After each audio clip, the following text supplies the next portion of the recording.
Edward the Great. Edward is the same color as Thomas, and the same size as James. He can pull coaches and push freight cars.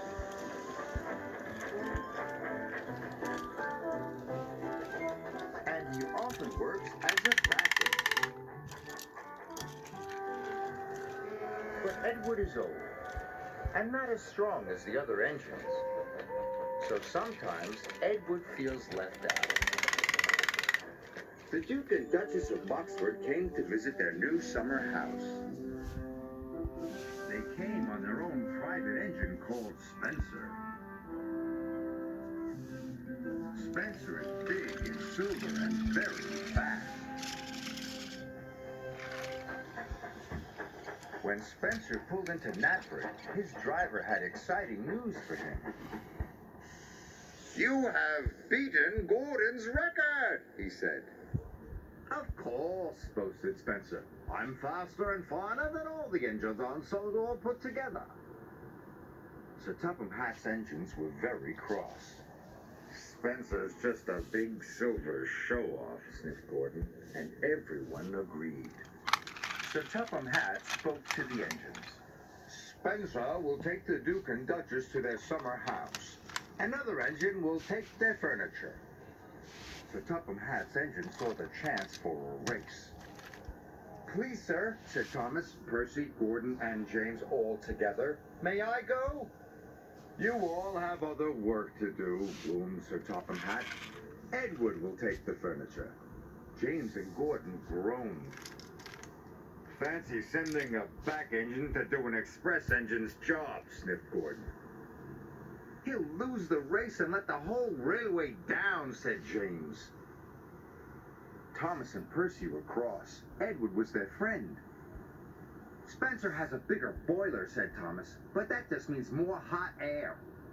"And on a steamy can beat a pouty puffer any day," added Percy. Edward set off. Slow and steady. "We'll do my best, we'll do my best," he puffed.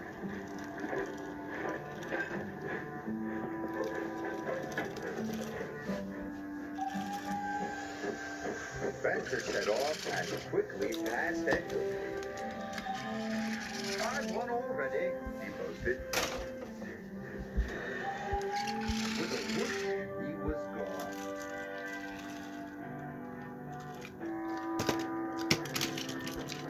Edward came to the bottom of a steep hill. The freight was heavy and he felt very tired.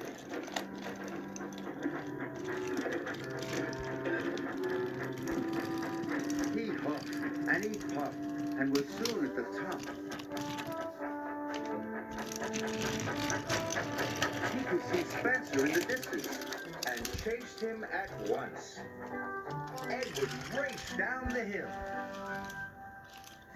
Spencer stopped at Wellsworth Station.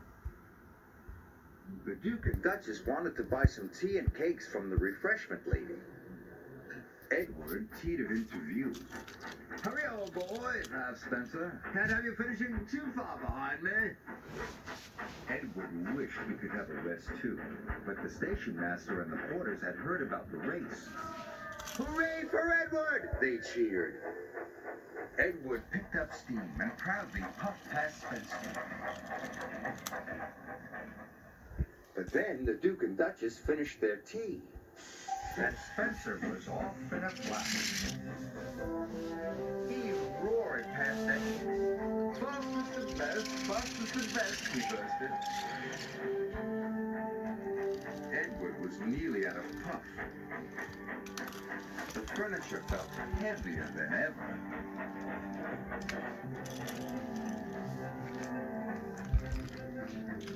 Up ahead, Spencer had to stop. The Duke wanted to take some photographs of the countryside. The Duke set up his camera. Spencer closed his eyes. "Nothing to worry about," he said lazily.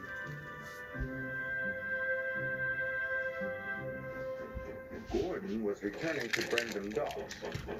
He passed Spencer and knew Edward must be losing the race. Edward is a waste of steam, he sniffed. But when Gordon passed Edward and saw how hard he was trying, he felt bad about what he had said. Well done, Edward, he called. You are a credit to the railway. Edward was so happy his boiler tingled. He found puff he never knew he had. The Duke and Duchess had finished taking photographs and were back on board. "Time to go," said Spencer's driver and rang the bell. But nothing happened. Spencer was dreaming of victory. He didn't hear the bell. And he didn't hear Edward puffing past him. Spencer's driver rang the bell again.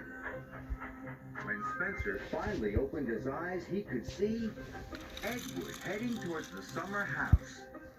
Really bad, he gasped. Spencer took off as fast as he could.